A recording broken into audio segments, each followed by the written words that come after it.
मैं बिहार की धरती पर हूं और पहली बार चुनावी मौसम में मुझे बिहार आने का सौभाग्य मिला है। और सबसे पहले मैं आगे बढ़ूं उससे पहले मैं बिहार की धरती को माथे पर लगाकर चूमूंगी और सबसे पहले आपसे ये वादा करूंगी दोस्तों कि जो कुछ मैं ग्राउंड पर देखूंगी वही वैसा का वैसा ही आपको दिखाऊंगी।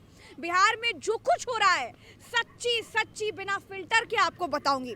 तो दोस्तों बिहार में पहुंच गई हूं और प्रज्ञा का पन्ना आप लोग देख रहे हैं। और दोस्तों मैं आपको बता दूं कि आज की जो खबर है वो बिहार से बहुत बड़ी खबर निकल करके आ रही है कि एनडीए की जो बड़ी प्रेस कॉन्फ्रेंस होने वाली थी वो रद्द हो चुकी है। ये इसलिए रद्द हो गई क्योंकि इस प्रेस कॉन्फ्रेंस में जब सीट बंटवारा हुआ उसके बाद नेताओं को अपनी अपनी प्रतिक्रिया देनी थी, सामने आकर बताना था कि वो कितने खुश हैं, वो कितने संतुष्ट हैं, उनको सीट बंटवारा होने के बाद कितनी खुशी मिल रही है, वो इस फैसले से कितने अपने आप को गौरवान्वित महसूस कर रहे हैं। लेकिन हुआ ये कि इससे पहले वो मीटिंग हो पाती, वो प्रेस कॉन्फ्रेंस हो पाती, उसके पहले ही वो रद्द हो चुकी है क्योंकि मामला गड़बड़ हो गया है। दोस्तों आपको बता दूं उपेंद्र कुशवाहा का हाल वही हो गया है कि हमें तो अपनों ने लूटा गैरों में क्या दम था, हमारी कश्ती वहीं डूबी जहां पानी कम था। उपेंद्र कुशवाहा ने लिखा सीट बंटवारे के बाद उनका जो रुख है वो ये है, आप उनकी शायरी से समझ लीजिए। उन्होंने कहा आज बादलों ने फिर साजिश की, जहां मेरा घर था वहीं बारिश की। अगर फलक को जिद है बिजलियां गिराने की तो हमें भी जिद है वहीं पर आछियां बसाने की। तो अब सवाल ये है दोस्तों कि उपेंद्र कुशवाहा के ऊपर बिजलियां बरसा कौन रहा है? बरसा वही रहा है जो इनके साथ में है और आशिया ये वहीं बसाएंगे जहां पर ये है। खैर भरत जी मेरे साथ हैं, पूरे मामले पर बातचीत करेंगे, क्या कुछ हुआ हो रहा है, कौन है जो उपेंद्र कुशवाहा को परेशान किया हुआ है और कौन है जो जीतन राम मांझी को दुखी करा हुआ है। क्योंकि बड़े दुखी मन से जीतन राम मांझी अब लोगों से मिल रहे हैं और वो खुद कह रहे हैं कि मेरा मन खुश नहीं है, बहुत दुखी है। आज आपको बताने के लिए देखिए बहुत बहुत बहुत बहुत बहुत बहुत सारी बातें मेरे साथ भरत जी है। शुरुआत उनसे ही कर लेते हैं। कैसे हैं भरत जी? जय बिहार। जय बिहार प्रज्ञा जी, मैं एकदम ठीक हूँ, एकदम मस्त हूँ, एकदम बढ़िया हूँ और आपके साथ आपके सानिध्य में बिहार घूमने के लिए निकला हूं। लेकिन आपका जो सवाल है कि बिजलियां गिराने वाला, क्योंकि उपेंद्र कुशवाहा बेहद नाराज़ हैं। उपेंद्र कुशवाहा के साथ जीतन राम मांझी भी नाराज़ हैं प्रज्ञा जी बिहार में, और इसीलिए भारतीय जनता पार्टी को प्रेस कॉन्फ्रेंस रद्द करनी पड़ गई है। और उपेंद्र कुशवाहा को अपनी पार्टी टूटने का डर सता रहा है क्योंकि उपेंद्र कुशवाहा को सिर्फ 6 सीटें मिली हैं, जीतन राम मांझी को भी सिर्फ और सिर्फ 6 सीटें मिली हैं। ये दोनों लोग 15 सीटें बिहार के भीतर मांग रहे थे कि 15 सीटें दी जाए। भारतीय जनता पार्टी ने 101 सीटें लड़ने के लिए ली हैं और नीतीश कुमार को भी 101 सीटें लड़ने के लिए दी हैं। इसमें दो बड़ी बातें हैं। पहली बड़ी बात यह कि भारतीय जनता पार्टी ने छोटी पार्टियों को ढक्कन कर दिया है। पिछली बार 7 सीटें और पिछली बार ज़्यादा सीटों पर लड़ने वाली पार्टियों की सीटें कम कर दी हैं। दूसरी बात ये बड़ी बात की है कि महाराष्ट्र की तर्ज पर बिहार में भी भारतीय जनता पार्टी ने नीतीश कुमार का जो बड़े भाई वाला तमगा था, जो रुतबा था, जो ज़्यादा सीटों पर नीतीश कुमार पहले लड़ रहे थे, उनकी सीटें अपनी सीटों के बराबर कर दी हैं। इट मीन्स कि अब बिहार में नो बड़ा भाई, अब नीतीश कुमार बिहार में बड़ा भाई भाजपा के लिए नहीं रहे। पिछली बार नीतीश कुमार प्रज्ञा जी 115 सीटों पर चुनाव लड़े थे और इस बार नीतीश कुमार 101 सीटों पर चुनाव लड़ेंगे। यानी नीतीश कुमार के खाते से भारतीय जनता पार्टी ने 14 सीटें काट दी हैं। इस बार भारतीय जनता पार्टी 101 सीटों पर लड़ रही है और पिछली बार 110 सीटों पर लड़ी थी। भारतीय जनता पार्टी ने नीतीश कुमार के मुकाबले अपनी सीटें कम काटी। भारतीय जनता पार्टी ने नीतीश कुमार की 14 सीटें काटकर चिराग पासवान को दे दी और अपने खाते से सिर्फ और सिर्फ 9 सीटें कम की हैं। यानी भाजपा 101 पर लड़ रही है और पिछली बार 110 पर भारतीय जनता पार्टी लड़ी थी।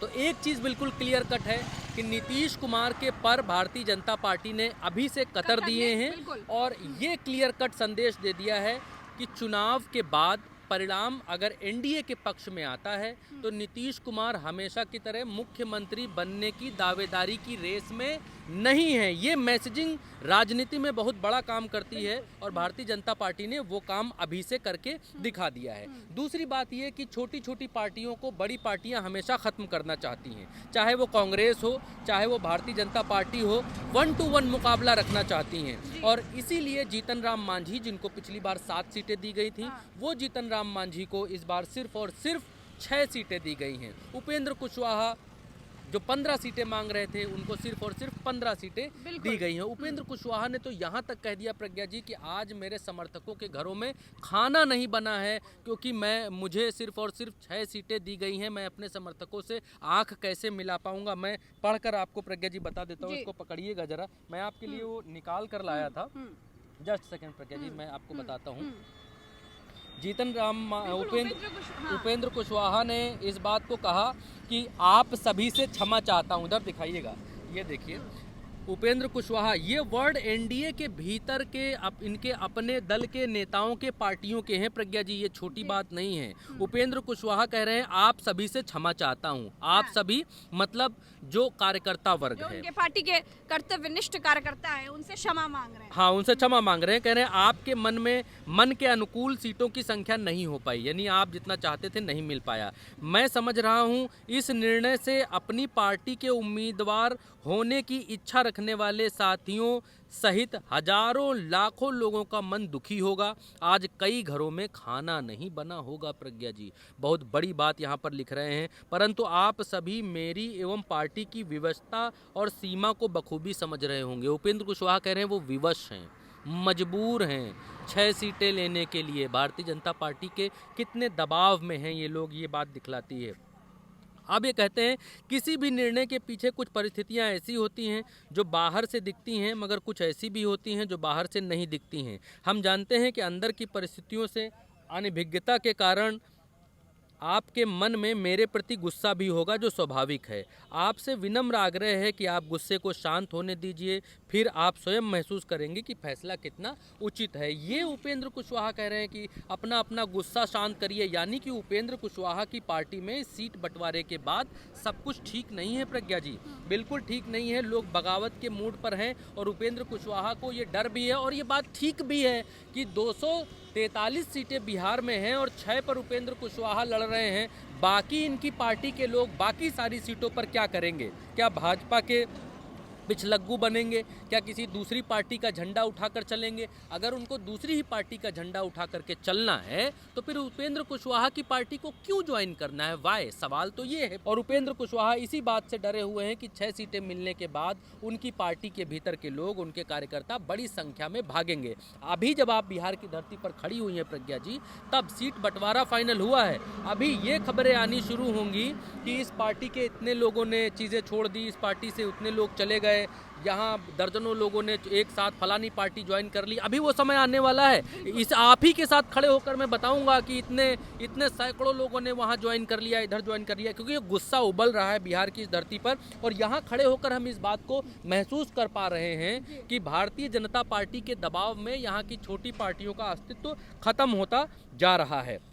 अब दूसरी एक बात और करूंगा प्रज्ञा जी, मैं आपसे इजाज़त चाहूँगा। उस चीज़ के बारे में मैं आपके इस वीडियो में उस बात की चर्चा ज़रूर करना चाहूँगा। दूसरी बात ये है कि तेजस्वी यादव दिल्ली में हैं, और दिल्ली में क्यों हैं? क्योंकि उनकी पेशी लगी हुई है तेजस्वी यादव की प्रज्ञा जी। और तेजस्वी यादव बिहार क्या, झारखंड में इससे पहले चुनाव हुआ, झारखंड में भी वहाँ के मुख्यमंत्री को चुनावों के दौरान जेल में डाल दिया गया प्रज्ञा जी।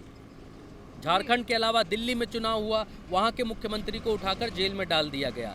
बिहार के भीतर ईडी, सीबीआई, इनकम टैक्स नहीं आया, लेकिन चुनाव से ठीक पहले भारतीय जनता पार्टी बिहार में ये कह कर के जाती है, अमित शाह ये कह कर के जाते हैं कि इस बार बिहार में तेजस्वी यादव चुनाव नहीं लड़ पाएंगे। मैं वो निकाल कर आपको बताता हूं कि अमित शाह ने क्या कहा था। जस्ट सेकंड, मुझे 1 सेकंड दीजिएगा।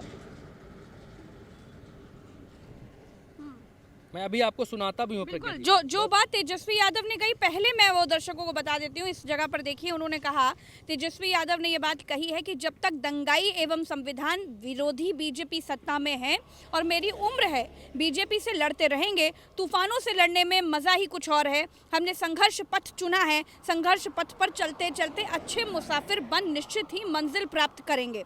इसके बाद वो लिखते हैं, 1 महीने पहले बिहार आकर गृहमंत्री अमित शाह जी हमें धमकी दे रहे थे कि हमको चुनाव लड़ने लायक नहीं छोड़ेंगे, हम लड़ेंगे और जीतेंगे। हम बिहारी हैं, बिहारी बाहरी से नहीं डरते। जय बिहार, जय बिहारी। ये बात तेजस्वी यादव ने कही और उन्होंने कहा कि किस तरीके से अमित शाह पहले उनको धमकी देकर गए थे, उसकी एक तस्वीर और अमित शाह की वो बात आपको सुनाते हैं। यहाँ ये दिखाइए। तेजस्वी चुनाव लड़ने की हिम्मत भी नहीं कर पाए। One more time. तेजस्वी चुनाव लड़ने की हिम्मत भी नहीं कर पाए।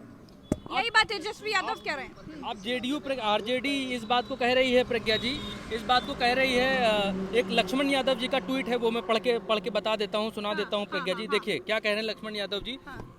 लक्ष्मण यादव जी कह रहे हैं, देखने दीजिए, पढ़ने दीजिए। लक्ष्मण यादव कह रहे हैं कि जब सत्ता के संरक्षण में बैठे एनडीए नेताओं पर 100 करोड़ रुपए के भ्रष्टाचार के आरोप लगे, तब न कोई जांच हुई, न कोई नोटिस जारी हुआ, ना ही कोई कार्रवाई की गई। लेकिन विपक्ष के नेताओं को डराने, झुकाने और जेल में डालने की पूरी तैयारी है। अब साफ है कि बिहार में भाजपा साम दाम दंड भेद सब कुछ अपना रही है, लेकिन इस बार बिहार की जनता सजग है और इस बार जनता इन्हें मात देगी। क्योंकि अब आरजेडी इस बात को कह रही है कि भारतीय जनता पार्टी ने पहले ही ऐलान कर दिया कि तेजस्वी यादव इस बार चुनाव लड़ने की हिम्मत भी नहीं कर पाएंगे। और जैसे ही चुनाव शुरू हुआ वैसे ही हेयरिंग शुरू हो गई। हालांकि सत्ता पक्ष इस बात को कहता है कोर्ट की प्रक्रिया है, इसमें कुछ नहीं किया जा सकता है। लेकिन जब से भारतीय जनता पार्टी आई है तब से संवैधानिक संस्थाओं का दुरुपयोग करने के बहुत सारे आरोप भारतीय जनता पार्टी के ऊपर लगते रहे हैं। और इसी में तेजस्वी यादव का आपने वो ट्वीट पढ़कर बताया कि तेजस्वी यादव क्या कह रहे हैं उस ट्वीट के भीतर। बिल्कुल। अब और एक बात ये रही जो तेजस्वी यादव बार बार कह रहे हैं कि हम बिहारी हैं, हम बाहरियों से नहीं डरते हैं। वही अब बिहार में हो रहा है और बाहरियों की एंट्री पर भाजपा के अपने लोग नाराज होने लग गए हैं।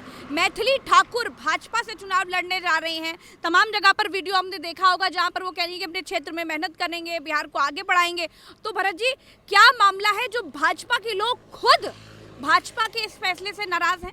देखिए प्रज्ञा जी, अब ये कह लीजिए, वक्त कह लीजिए या क्या कह लीजिए कि भारतीय जनता पार्टी के खिलाफ बिहार के भीतर इस बार हवा ठीक नहीं चल रही है। बिहार की धरती पर खड़े होकर हम इस बात को कह सकते हैं। आइए दिखलाइए, इधर दिखलाइए, हेडलाइन दिखलाइए। हेडलाइन क्या कह रही है? दरभंगा में, क्योंकि मैथिली ठाकुर को भारतीय जनता पार्टी प्रत्याशी बनाने जा रही है, दरभंगा में मैथिली ठाकुर का स्थानीय लोगों ने किया विरोध, कहा बाहरी उम्मीदवार स्वीकार नहीं है। इसके अलावा और क्या कहते हैं वो लोग, वो भी मैं आपको बतला देता हूँ। इसके अलावा वो लोग कहते हैं कि अलीनगर की जो विधानसभा है उसमें कई भारतीय जनता, इधर दिखाइए, ये दिखाइए, ये अलीनगर विधानसभा है और ये खबर है। खबर का अगला अंक ये है कि दरभंगा के अलीनगर विधानसभा क्षेत्र के कई स्थानीय नेता व भाजपा कार्यकर्ताओं के पार्टी नेतृत्व को चेतावनी दी है और कहा है कि यहाँ बाहरी उम्मीदवार को टिकट दिया गया तो संगठन से नाराज होकर वो समर्थन वापस ले लेंगे और सामूहिक रूप से इस्तीफा दे देंगे। स्थानीय नेताओं, ग्रामीणों, भाजपा समर्थकों, कार्यकर्ताओं का कहना है कि पिछले 5 सालों में क्षेत्र के लोगों को ठगा गया महसूस हुआ है। अब वो केवल लोकल जवाबदेही व सक्रिय प्रतिनिधि चाहते हैं। मैथिली ठाकुर के नाम पर अलीनगर के लोग नाराज दिखे। यानी भारतीय जनता पार्टी जिस मैथिली ठाकुर को, कलाकार गायक हैं मैथिली ठाकुर, लोक गायिका हैं, उनको उतारना चाहते हैं, लेकिन मैथिली ठाकुर से भारतीय जनता पार्टी के कार्यकर्ता ही नाराज हैं। वो चाह रहे हैं कि उनकी सीट से मैथिली ठाकुर को नहीं उतारना। बिल्कुल आसान सी बात है कि हर व्यक्ति यही चाहता है, हर कार्यकर्ता यही चाहता है कि उनके क्षेत्र का व्यक्ति हो, उनका अपना व्यक्ति हो, बाहरी ना हो।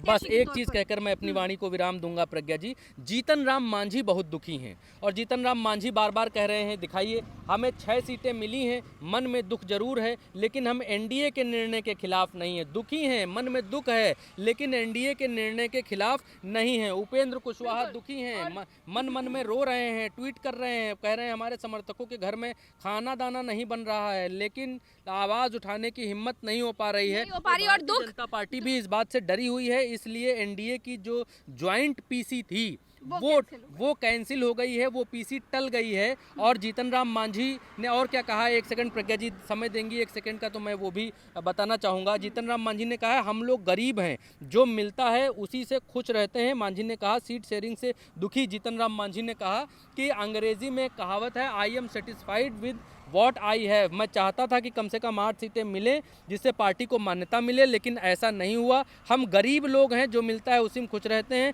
कहा मैं दलित हूँ, दलित नेता हूँ, इसलिए मुझे ज़्यादा सीटें नहीं दी गई। चिराग पासवान को जितनी सीटें दी गई मुझे उससे कोई मतलब नहीं, लेकिन मैं चाहता था कि मैं भी ज़्यादा सीटें ले सकूँ, लेकिन मुझे जितनी सीटें दी गई हैं उसमें संतुष्ट हूँ, लेकिन ये मैं दुखी मन से कह रहा हूँ। ये यहाँ पर जीतन राम मांझी कह रहे हैं, दुखी हैं बेहद। बिल्कुल, तो दुख ऐसा कि दुख बता भी नहीं पा रहे। हाल वही है कि एक तो थप्पड़ मारा, ऊपर से रोने भी नहीं दिया जा रहा है, ऐसे कुछ हाल देखने को मिल रहा है। तो फिलहाल दोस्तों सूरज ढल रहा है, हमारा बिहार का सफ़र चल रहा है। जो कुछ बिहार में देखेंगे आपको वैसा ही दिखाएंगे।